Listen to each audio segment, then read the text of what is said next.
Umeai ride bike for over 90 km ukiwa umekalia tank.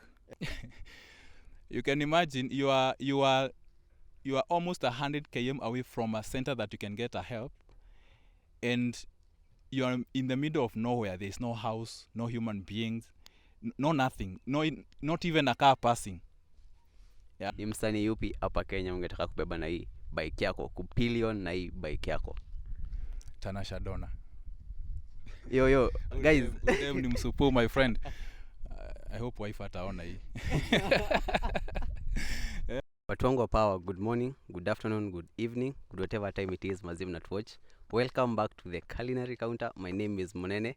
Na leo wasi niko privileged sana mazi kuwa na Tony the HR kwa show. Yeah. Inakuaje bro? Niko poa. Okay. Mimi naitwa Anthony Gadhogo. That's ile jina nilipewa huko Ushago na yenye iko kwa ID, but in the biking community they know me as Tony the HR or Tony Gadhogo. Yeah.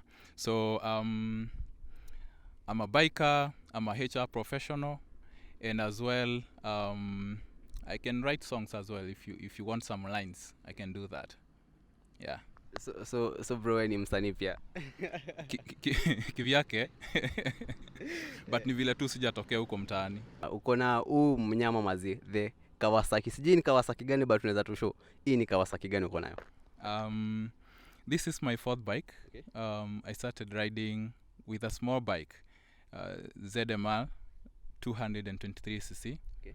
I overgrew it. Then I was able to get Benelli, and I actually became the ambassador for the brand that time, but not officially. But many came to know about me when I was actually riding Benelli. Then after that, I was able to I have owned Benelli twice, and then I was able to upgrade. I felt 300cc is not enough for me, especially when I do long rides. So I opted to upgrade to a 800cc Kawasaki Z800. Yeah. So bro, your transition ya kutoka 200cc to 800cc mazi, that's a very massive upgrade. How does it feel? It's a journey. Let me say it's a journey. Okay. Because you don't just start with a Z800 or 1000cc. There are some things you need to learn, especially with a small bike, so that you're able to know how do you handle a bike. You just learn how to actually ride on our crazy roads as well. You fall, you continue riding, you fall again, you continue riding until you become at least and you feel confident on the road, and therefore then when you feel that you're okay to ride a higher cc and powerful bike, then at that time maybe probably you can get to upgrade. But however, you may need some serious training.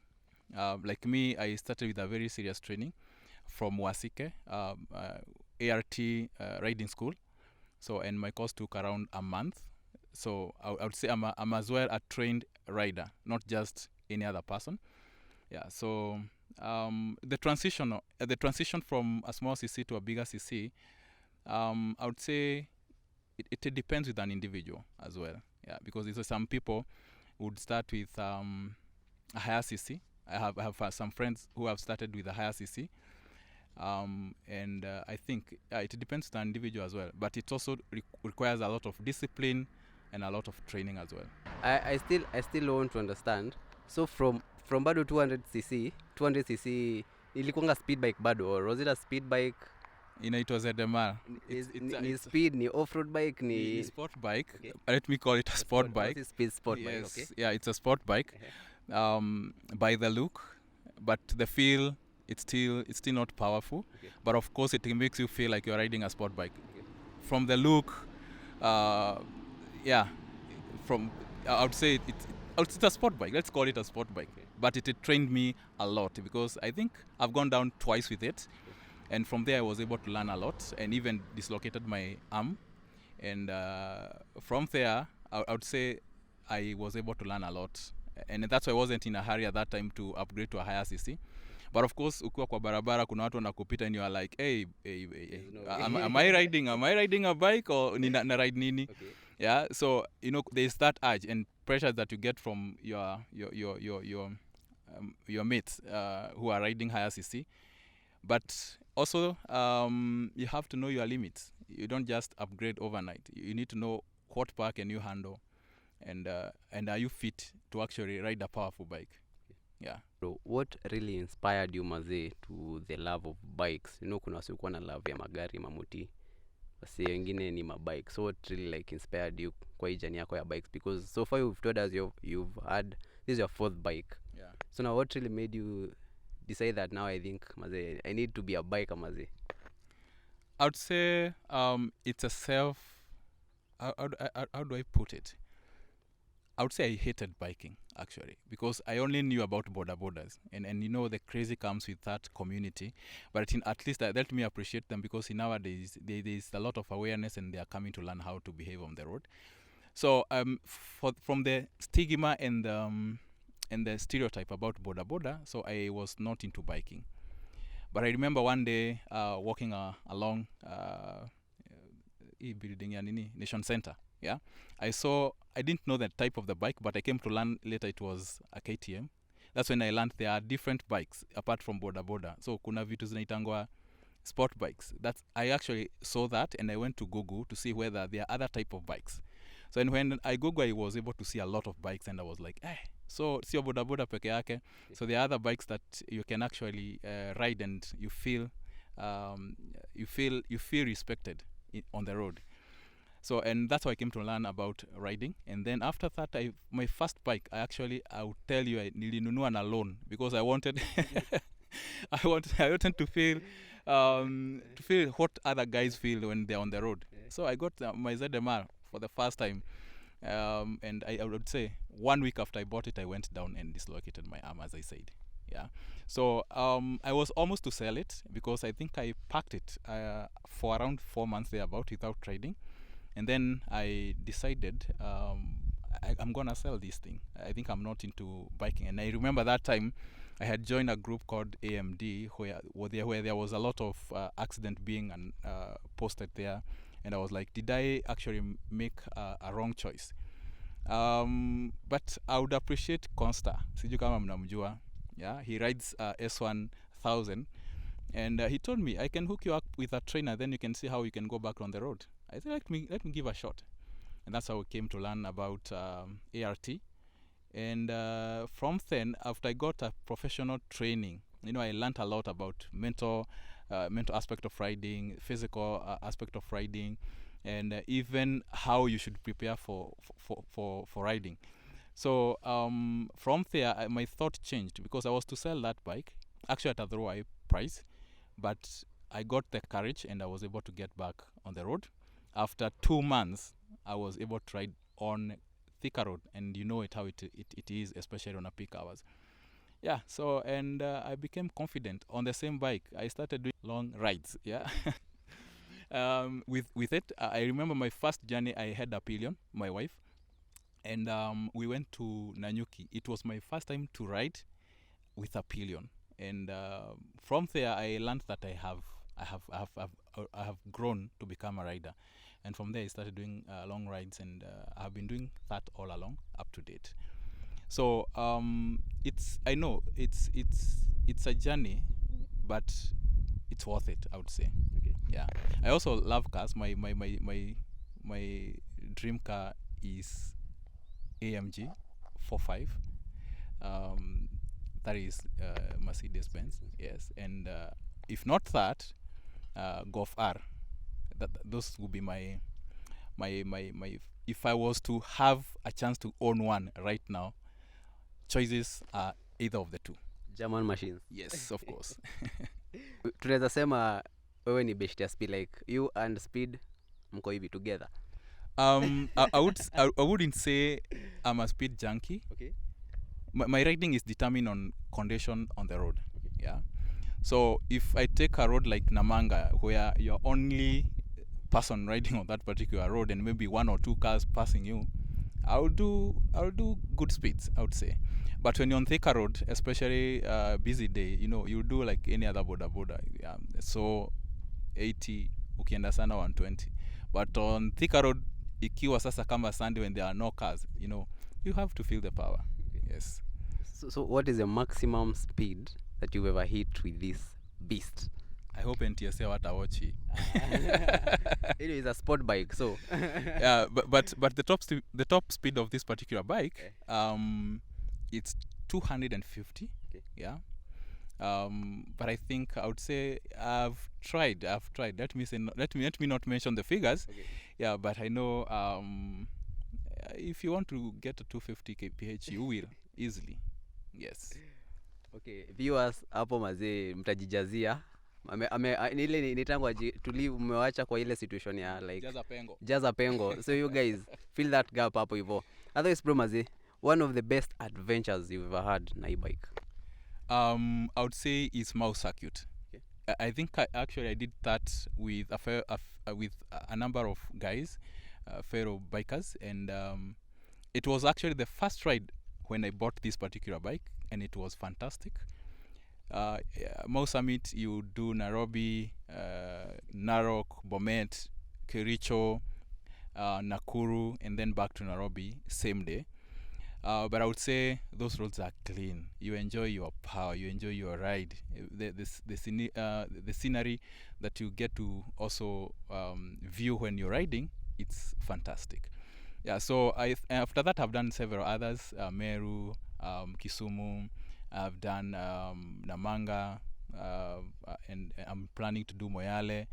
Yeah, Meru I've done. Yeah. So I think. What you need is just your bike serviced and fuel, nothing else, and you're physically fit. So bro, what is up with Moyale? Because most bikers waniambianga mazee, I would like to go to Moyale. Tuleta GK Kush Kosho akasema angetaka kupeleka Kush Tracy Moyale. So what is up with Moyale and bikers? Some of the roads there are superb. You know, from the guys who have been there, Yeah. there are those risks as well. You can't do that ride alone. Okay. But barabara huko ni safi, my friend. Okay. Yeah, and it's also the adventure of knowing your country is also, actually that's the essence of the country, and also getting to know new people, and also getting to know new roads as well. Yeah, Moyale, it's almost 800 km. Oh, you will enjoy a lot. Okay. Yeah. One of your worst experiences on the roads, Mazi? There's I don't know. There's a lot I can say about the worst, but the worst of the worst, I would say, is crazy drivers who don't respect us. Okay. Yeah, I have seen some drivers respect bikers. They give way there as well. They keep distance, but there are others who doesn't care, or who don't care. Whether you are supposed to be on the road or not. I don't know what normally goes in their mind, but that is my biggest nightmare on these roads, especially Nairobi. Watu wa huku na barabara ingine mbaya, Nakuru and Nairobi. That's another crazy road. I would actually ask the government to expand venye wamefanya nini Mombasa Road. ya Mombasa Road ama venye lakini Mombasa Road hajatengeneza. It's Mombasa Road ina favor only wenye wanatumia inaitwa aje hiyo expressway. Huku chini ni kubaya, my friend. But yenye wametengeneza saa hii, yenye wanatengeneza ya Nanyuki, Nyeri, if they do the same on Nakuru Nairobi highway, even the fatal accident will actually reduce, because you have enough space. There will be no kind of wenye wanachukua lane yako wakiona ni tire bike, so you have all space for you.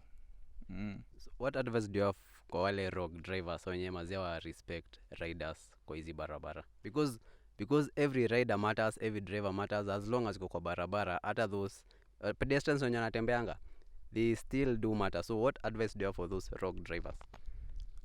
Let's just share the road. Yeah, I'm a husband. Someone else is a family man with a lot of responsibilities, and you find that sometimes we find motorcycle being our means to most of the things that we do. Going to work, as I said, I'm a HR person, and I go to work using my motorcycle. So I'm not just the way wewe unatumia gari yako kwenda kazi na urudi jioni, the same way I use my motorcycle to go to work, deal with HR matters. And HR matters is dealing with people. You can imagine it's a crazy career, but a fun one. But let's just share the road. Let's respect one another on the road. And we ukiona tu bike ampe tu space yake, usimharas ati sababu ni bike, usichukue lane yake ati sababu umeona ni bike ati anaweza jitafutia mahali ya kuingia.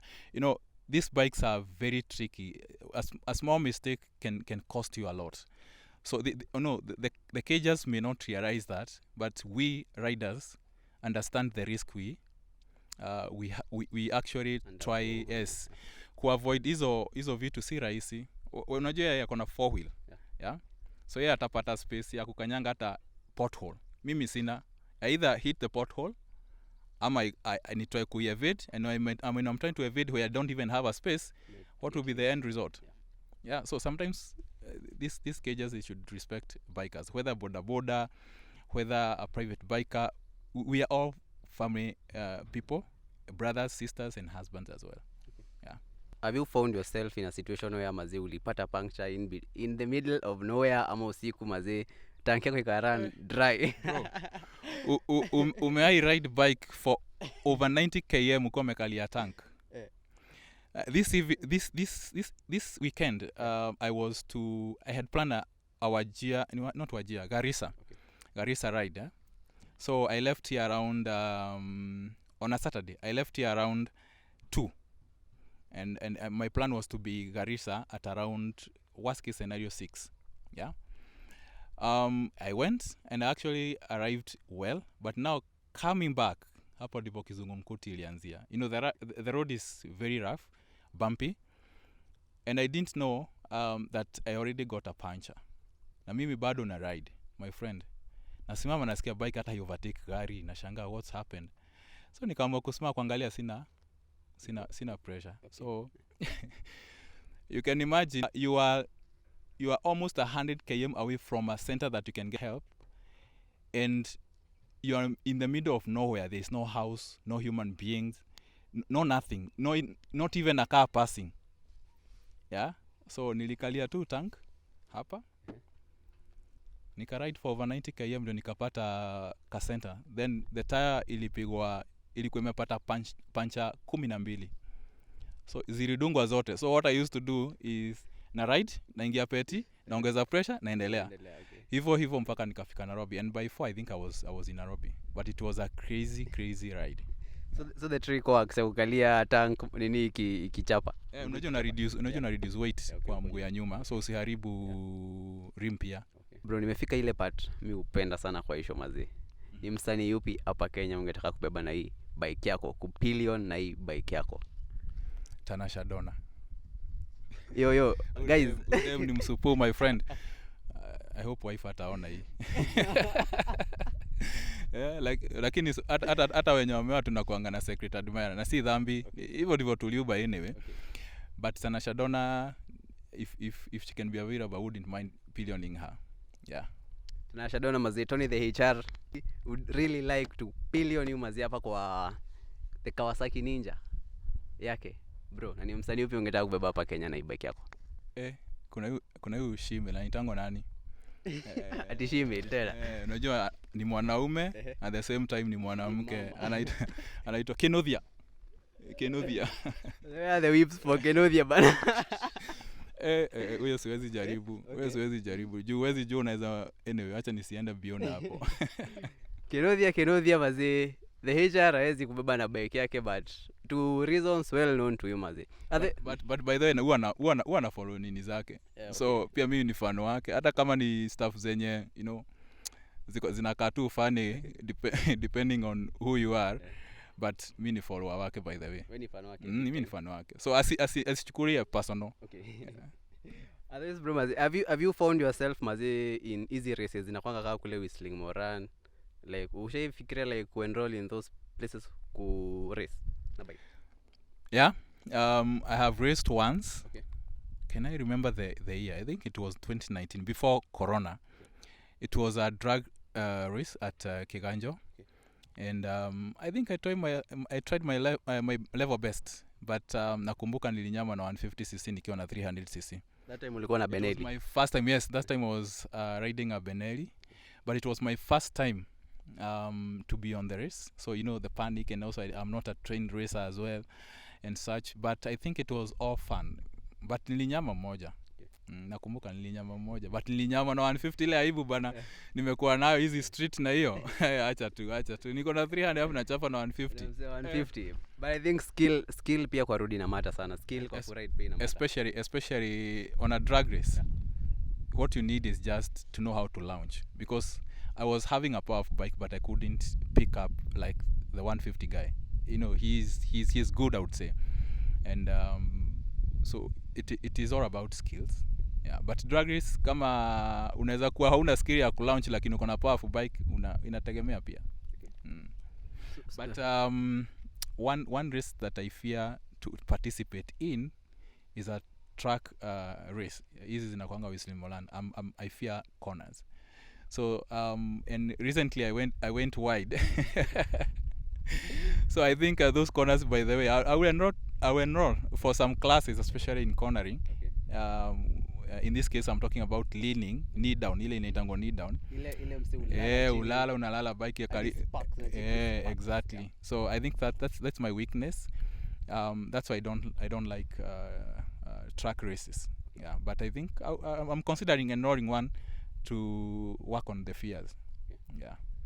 So no bro, before tuende kumaliza, I've hosted so many bikers hapa, kuna wananiambianga I am hoping to go around East Africa, to go around Kenya, to go around Africa. Do you have any plans past it, tukisema story ya kutraverse maybe county to county ama country to country? Hizo plan zitakuja nikiwa landlord. Yeah, unajua kuwa landlord, pesa zuri zinaingia. Alafu wewe unagoja tu kupata do, then hata ukiwa kwenye huko, hata ukiwa kama kwa South Africa, pesa tu zitaingia. Lakini sasa hivi bana na haso, so you stick to your lane. I stick to my lane. Hizo rides zinataka kama uko already established, and especially when it comes to financials. Yeah. Okay. But because they are costly as well, because you won't do South Africa also with such a bike, or you can do, but it is not an ideal bike. Okay. But the ideal bike would do like GS 1200, you maybe African Twin, you can go for KTM 1290, Adventure. So adventure bikes will do those particular rides. And I'm not planning to have one recently. I feel I'm good with a powerful speed bike like this one. But when time comes, then I'll be able to probably do SA nikiwa landlord. Okay. Nagoja tu pesa inaingia. Okay. So should we expect an upgrade from mali uko sahi when it comes to history bike? Yes, I'm actually considering selling this one. Okay. And get a Z900. It's they are not the same, but they are not far apart in terms of everything. I just want an additional 100. No, not an additional. Price 113. So Z900 comes with 125. So that difference is what I'm looking for. Yeah, so I'm planning to maybe in a near future to get a Z900. Yeah, but or Z1000. Okay. Yeah.